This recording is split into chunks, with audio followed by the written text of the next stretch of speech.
खानू से हमारे सहयोगी जुड़ गए हैं। कासिम खान, बड़ी वारदात, बड़ी घटना जिस पर सवाल पूछा जा रहा है कि सरकार प्रशासन क्या कर रहे हैं। डीएसपी सुरेंद्र सिंह को रौंद दिया गया, उनकी मौत हो गई। अवैध खनन माफिया इतना बेखौफ, पूरी जानकारी दीजिए कि कब की कैसे ये वारदात है, आरोपियों को लेकर क्या जानकारी है, पुलिस अधिकारी मौके पर पहुंचे हैं तो क्या जांच हो रही है। देखिए, ये पूरा जो मामला है तकरीबन 1.5-2 घंटे का पहले का मामला है। तावड़ू इलाके की ये घटना है। डीएसपी सुरेंद्र सिंह पिछले 1-1.5 साल से तावड़ू इलाके में ही तैनात थे। आज उनको सूचना मिलती है कि कुछ जो डंपर हैं वो ओवरलोड वहां से गुजरते हैं। वो अपने गनमैन और ड्राइवर के साथ अपनी सरकारी गाड़ी में निकलते हैं। उसी दौरान जब वो अपनी गाड़ी से नीचे उतरते हैं तो एक डंपर आता है जो सीधी टक्कर उनको मारता है और घटनास्थल पर ही डीएसपी सुरेंद्र सिंह की जान चली जाती है। दोनों पुलिस के जो गनमैन और ड्राइवर हैं वो डंपर को और चालक को देख लेते हैं। अब पुलिस कप्तान वरुण सिंगला वहां पर पहुंच चुके हैं। वो उन्हीं दोनों कर्मचारियों से पूछताछ के बाद उस मामले को, जांच की दिशा को आगे बढ़ा रहे हैं। शव को कब्जे में ले लिया गया है। सीएचसी नुहू शव को पोस्टमार्टम के लिए भिजवाया गया है। टीमें गठित कर दी गई है ताकि जल्द से जल्द डंपर और डंपर चालक को बरामद किया जा सके। अभी तक पुलिस के हाथ खाली हैं। बड़ी घटना, बड़ा सवाल यही है कि डीएसपी स्तर के अधिकारी को डंपर मार करके आसानी से वहां से रफू चक्कर हो जाता है और कुछ घंटे बाद भी पुलिस के हाथ अभी तक खाली हैं। लेकिन आला अधिकारी वहां पहुंच रहे हैं। एडीजीपी साउथ रेंज भी वहां पहुंच रहे हैं। पुलिस कप्तान करीब 1 घंटे पहले वहां पहुंच चुके हैं। बहुत सारा पुलिस बल वहां पर मौजूद है। टीमों को सख्त अभियान के लिए इलाके में छोड़ दिया गया है। उम्मीद यही की जा रही है कि जल्द ही डंपर चालक या डंपर को बरामद कर लिया जाएगा। लेकिन अभी तक भी इस मामले में पुलिस विभाग का कोई ऑफिशियल बयान जारी नहीं हुआ है कि वो किस दिशा में कदम बढ़ा रहे हैं। खनन माफिया कौन था, कौन डंपर का मालिक था, चालक का नाम क्या था, कहाँ का रहने वाला था, किस नीयत से उसने इस वारदात को अंजाम दिया। लेकिन इतना जरूर है कि ये गोरख धंधा नया नहीं है। लंबे समय से ये गोरख धंधा इस इलाके में सवाल यही है सबसे बड़ा कि ये जो काला कारोबार है ये आज का नहीं है। ये माफिया कोई एक दिन में, एक साल में नहीं पनपे हैं, बल्कि सालों से ये काला कारोबार करोड़ों का यूं ही चल रहा है। सरकारें बदलती है लेकिन उसके अलावा कुछ नहीं बदलता। आपसे मैं जानना चाहती हूँ कासिम, जब डीएसपी सुरेंद्र सिंह मौके पर गए थे तो उनके साथ टीम में कितने और पुलिसकर्मी थे, जरा विस्तार से बताइए। उनको सूचना मिली, वो किस तरह से गए, कितने बजे निकले थे और क्या रेड के लिए गए थे, और टीम उनके साथ थी, कितने लोग थे? देखिए, सवाल सबसे बड़ा यही है कि अगर उनको अवैध खनन की या ओवरलोड डंपरों की शिकायत मिली थी तो महज अपने गनमैन और ड्राइवर के साथ डीएसपी पचगांव कैसे पहुंच गए? उनके साथ कई गाड़ियों का काफिला होना था, दर्जन भर कर्मचारी होने थे ताकि डंपरों को तुरंत पकड़ा जा सकता था और उन पर सख्त कार्रवाई की जा सकती थी। अभी इस बात की सच्चाई सामने आने में कुछ वक्त लगेगा, क्योंकि जब तक पुलिस के आला अधिकारी इस मामले में ऑफिशियल बयान नहीं दे पाते कुछ भी कहना संभव नहीं है। लेकिन कहीं ना कहीं शक का दायरा पुलिस की तरफ ही घूमता रहा है।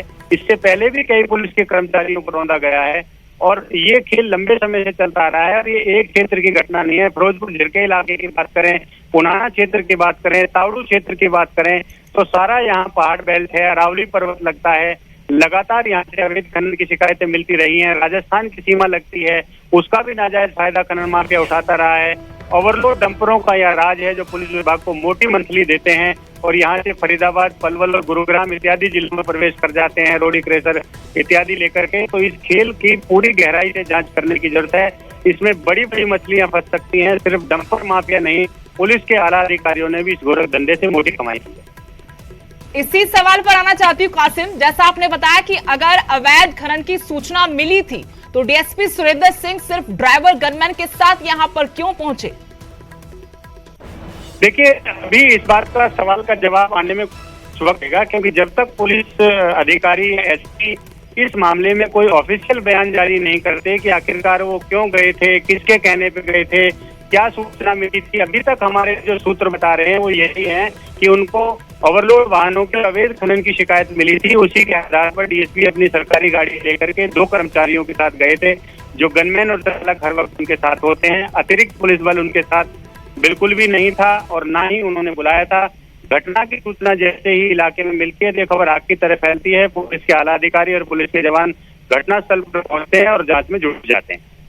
लेकिन कासिम, ये बताइए कि कितने बड़े स्तर पर यहाँ अवैध खनन का काम चल रहा था? देखिए, अवैध खनन का जो काम है ये लगातार चलता रहता है। उसका प्रारूप बदलता रहता है, सरकार अधिकारी बदलते रहते हैं, लेकिन खनन विभाग का खेल कभी भी नहीं रुकता। कम और ज्यादा होता रहता है। कई पुलिस कप्तान आते हैं तो ये धंधा फलने फूलने लग जाता है, कुछ सख्त पुलिस कप्तान आते हैं तो इसमें कुछ कमजोरी आ जाती है। सिर्फ अवैध खनन ही नहीं, यहाँ से जो ओवरलोड वाहन गुजरते हैं जी, उन वाहनों की संख्या दर्जनों में नहीं बल्कि सैकड़ों में है और उनसे मंथली वसूली जाती रही है। इस नेटवर्क के बारे में पुलिस के आला अधिकारियों को चंडीगढ़ तक पता है, लेकिन अभी तक इस पर सख्ती नहीं होती। जब कभी सख्ती का डंडा चलता है तो कुछ लोगों को अवैध माइनिंग में पकड़ लिया जाता है, कुछ डंपरों के चालान काट दिए जाते हैं और मामले को तीसरी कर दिया जाता है। इस मामले की पूरी गहनता से जांच करने की जरूरत है। खुद खनन मंत्री मूलचंद शर्मा ने फिरोजपुर झिरका के इलाके का कुछ दिनों पहले दौरा किया था। रेलवे फ्लैट कॉरिडोर सोहना शहर के नजदीक बन रहा है, वहां पर भी उन्होंने पहाड़ की कटाई को देखा था। उन्होंने खुद माना था कि इस इलाके से अवैध खनन होता है और उन्होंने पुलिस के अधिकारियों को एफआईआर करने के आदेश दिए थे। और देखिए कासिम, बात ये है कि ये भले काला कारोबार है, करोड़ों का कारोबार है, लेकिन दिन के उजाले में होता है। तो ये तो किसी से छुपा नहीं है कि यहाँ अवैध कारोबार नहीं हो रहा होगा, अवैध माइनिंग नहीं हो रही होगी, ये सब कुछ हो रहा है। सवाल ये है कि पुलिस की नाक के नीचे, प्रशासन की नाक के नीचे ये सब कुछ हो रहा है, सरकार जानती है, मंत्री जानते हैं, पर कार्रवाई क्यों नहीं होती? क्या सब मिले हुए हैं इस काले खेल में? देखिए, बिल्कुल इसमें लंबे चौड़े पैमाने पर अधिकारी, फेद पोस्ट सब मिले हुए हैं। सबकी मिलीभगत से ये धंधा फलता फूलता है। ये सिर्फ मेवात का मामला नहीं है, यमुनानगर की बात ले लीजिए, भिवानी की बात ले लीजिए, कई जगह पर बड़े बड़े हादसे हुए हैं। कहीं रेत का खनन है, कहीं पहाड़ का अवैध पत्थरों का खनन है। तो ये पूरा एक नेटवर्क है, पूरा खेल है। ये सिर्फ एक जिले का मामला नहीं है, ये कई जिलों का मामला है। अधिकारियों से लेकर के सफेद पोषों को इस बारे में पूरी तरह से पता है। पत्थर सोना उगलता है, पत्थर सोना उगलता है, यही वजह है कि इस पर सख्ती से लगाम नहीं लग पाती। लेकिन एनजीटी ने भी रोक लगाई हुई थी। क्या एनजीटी की तरफ से कभी सरकार को, प्रशासन को इस बारे में शिकायत नहीं की गई कि यहाँ पर रोक के बावजूद इलीगल माइनिंग हो रही है?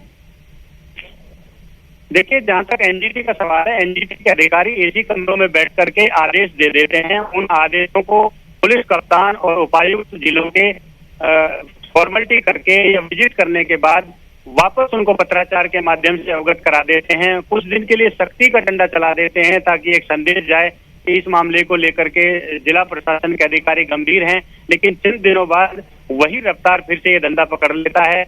लेकिन सबसे बड़ा सवाल यही है कि मेवात की जो आवाम है, हर साल हजारों सैकड़ों युवाओं को रोड हादसों में गंवा रही है और वो इन्हीं डंपरों की वजह से बैठ चढ़ते हैं। तेजी से चलाने के चक्कर में, ज्यादा चक्कर लगाने के चक्कर में डंपर चालक बिना लाइसेंस के यहाँ गाड़ियों को चलाते हैं। उसकी वजह से लगातार हादसे होते हैं। आवाम बार बार शासन के सामने, प्रशासन के सामने इस बात को उठाती रही है कि इन डंपरों पर लगाम लगाई जाए, लेकिन आज एक डीएसपी स्तर का अधिकारी की अगर चला जाता है हमारे बीच, तो थोड़ा सा सक्रिय दिखाई देता है। एक बार फिर से आपके पास आएंगे और जानकारी लेंगे किस तरीके से अवैध खनन का ये काला कारोबार फल फूल रहा था, किसकी शय पर फल फूल रहा था। बड़ी खबर, डीएसपी के मर्डर पर खनन मंत्री का बड़ा बयान आया है, दोषियों पर सख्त कार्रवाई होगी। ये कैबिनेट मंत्री मूलचंद शर्मा का बयान कि दोषियों के खिलाफ सख्त कार्रवाई होगी। इलाके में अवैध माइनिंग चल रही थी, ये भी माना है। और इससे पहले खुद मूलचंद शर्मा कैबिनेट मंत्री यहां का दौरा करने गए थे और कहा था कि अवैध माइनिंग हो रही है। लेकिन उसके बाद हुआ क्या? डीएसपी का मर्डर, डीएसपी के मर्डर पर अब खनन मंत्री ये कह रहे हैं कि दोषियों पर सख्त कार्रवाई होगी। ये जो काला कारोबार है अवैध खनन का, ये दिन के उजाले में भी होता है और जो लोडिंग होती है डंपर की, उसको लेकर कई दफा शिकायतें की जाती हैं स्थानीय लोगों की तरफ से। कई बार यहां पर हादसे हो चुके हैं, कोई कार्रवाई नहीं होती। और अब नूह में, पंचगांव में जब डीएसपी सुरेंद्र सिंह अवैध खनन रोकने पहुंचे तो उनकी हत्या कर दी गई। डंपर से उनको कुचलकर मौत के घाट उतार दिया गया। एक बार फिर से ये मामला अब गर्मा गया है। सरकार सवालों के घेरे में है। सरकार को कटघरे में खड़ा कर सवाल पूछा जा रहा है कि आखिरकार अवैध खनन के काले कारोबार पर रोक लगाने के लिए, शिकंजा कसने के लिए अभी तक क्या किया गया है। इससे पहले अवैध खनन के जितने मामले आए उन पर सरकार ने प्रशासनिक कार्रवाई के नाम पर क्या किया है? क्या सिर्फ कागजी कार्रवाई हुई है, लीपापोती की गई है?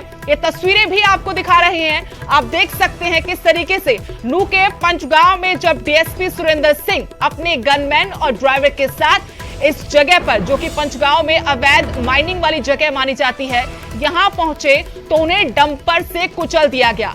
उनकी मौके पर ही मौत हो गई। पुलिस के तमाम आला अधिकारी इसके बाद मौके पर पहुंचे, जांच पड़ताल शुरू कर दी गई है। लेकिन कई ऐसे सवाल जिनके जवाब अभी तक मिलना बाकी है। सवाल यह भी है कि अगर अवैध खनन की सूचना मिली थी तो डीएसपी सुरेंद्र सिंह टीम के बिना वहां पर क्यों पहुंचे?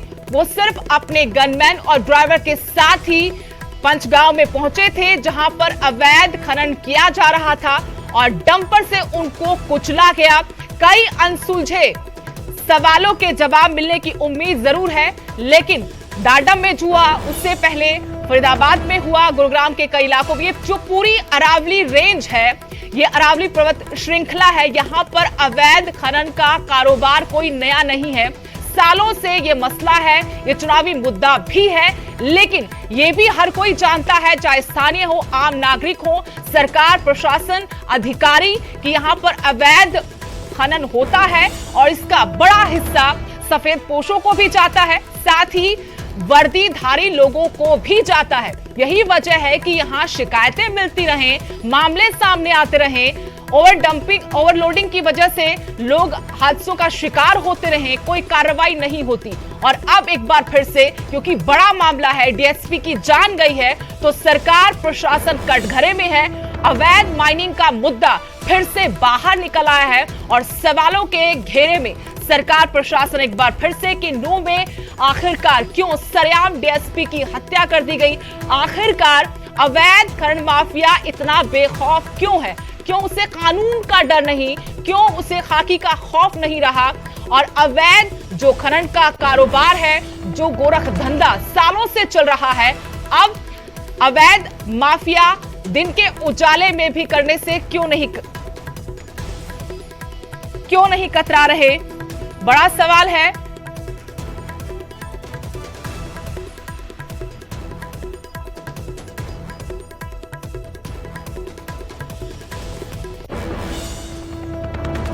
और इस वक्त हरियाणा डीजीपी पीके अग्रवाल मेरे साथ फोन लाइन जुड़े हैं। सर, बड़ा मामला सामने आया है। नूह में डीएसपी सुरेंद्र सिंह को अवैध खनन माफिया ने डंपर से कुचलकर मौत के घाट उतार दिया। सर, क्या आप मुझे सुन रहे हैं? लगता है संपर्क टूट गया। एक बार फिर से कोशिश करेंगे, डीजीपी से पूछें कि आखिरकार क्या हो रहा है हरियाणा में, कानून व्यवस्था का दिवालिया क्यों निकल गया है? क्यों एक डीएसपी जो अवैध खनन रोकने के लिए पहुंचे थे, उनको डंपर से कुचलकर मार दिया गया? बड़ी खबर आपको बता रहे हैं हरियाणा के नूह से, जहां सरेआम डीएसपी का मर्डर हुआ है। डीएसपी के मर्डर पर खनन मंत्री, कैबिनेट मंत्री मूलचंद शर्मा ने कहा कि दोषियों पर सख्त कार्रवाई होगी। एक बड़ा मामला है, अवैध खनन माफिया ने इस वारदात को अंजाम दिया है। डंपर चालक डंपर समेत मौके से फरार हो गया है। खनन माफिया ने पुलिस की टीम पर हमला किया है। तावड़ू में डीएसपी थे सुरेंद्र सिंह और इसी साल उनकी रिटायरमेंट होनी थी, लेकिन उससे पहले, कुछ देर पहले ही, बताया गया करीब 2 घंटे पहले, जब वो अपने गनमैन और ड्राइवर के साथ नूह के पंचगांव पहुंचे, जिसके बारे में जानकारी मिली थी कि यहां पर अवैध खनन हो रहा है, तो वहां डंपर चालक ने उनको मौत के घाट उतार दिया। तावड़ू डीएसपी सुरेंद्र सिंह की मौके पर ही मौत हो गई। इस इलाके में अवैध माइनिंग की जा रही थी, इसकी शिकायतें लगातार मिल रही थी, लेकिन आज जब डीएसपी सुरेंद्र सिंह मौके पर पहुंचे तो डंपर से उनको कुचलकर मौत के घाट उतार दिया गया। आपको मौके वारदात की तस्वीरें भी दिखा रहे हैं। अवैध खनन रोकने के डीएसपी पर यह हमला हुआ है, डंपर से उनको कुचला गया है। नूह में सरेआम डीएसपी का मर्डर हुआ है। अवैध खनन अरावली पर्वत श्रृंखला में नई बात नहीं है।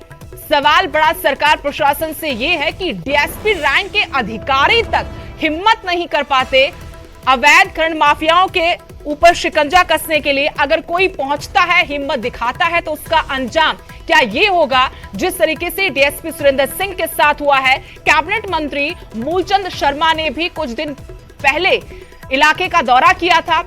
शिकायतें क्योंकि लगातार यहां से मिलती रहती हैं, स्थानीय लोग यहां पर शिकायतें करते कि अवैध माइनिंग हो रही है और जो डंपर ओवरलोडेड होते हैं उनकी वजह से अक्सर बड़े हादसे होते हैं। इसको लेकर भी शिकायतें की जाती रही हैं। इन शिकायतों के बाद ही कैबिनेट मंत्री मूलचंद शर्मा इलाके के दौरे पर गए थे। उन्होंने खुद माना था कि यहां पर अवैध खनन हो रहा है, लेकिन उसके बाद क्या हुआ? आज नूह में पंचगांव में डीएसपी सुरेंद्र सिंह की हत्या कर दी गई। अवैध खनन माफिया ने इस वारदात को अंजाम दिया है, डंपर से कुचला गया है। इसी से आप अंदाजा लगा सकते हैं कि अवैध खनन माफिया कितना बेखौफ है, उसे किसी का डर नहीं है। सरकार प्रशासन से सवाल पूछा जा रहा है कि अभी तक इस इलाके में जो अवैध खनन हो रहा है, अवैध खनन करने वालों पर कितनी कार्रवाई हुई है, क्या कार्रवाई हुई है, कितने मामले दर्ज हुए हैं, उन मामलों को कहां तक पहुंचाया गया है। क्योंकि अवैध खनन करने वालों के हौसले अब इस कदर बढ़ चुके हैं कि डीएसपी सुरेंद्र सिंह को ही मौत के घाट उतार दिया गया। तावड़ू डीएसपी सुरेंद्र सिंह को मौत के घाट उतारा गया है। मेरे सहयोगी अंकित दुदानी इस वक्त जुड़ गए हैं, उनके साथ पूर्व मुख्यमंत्री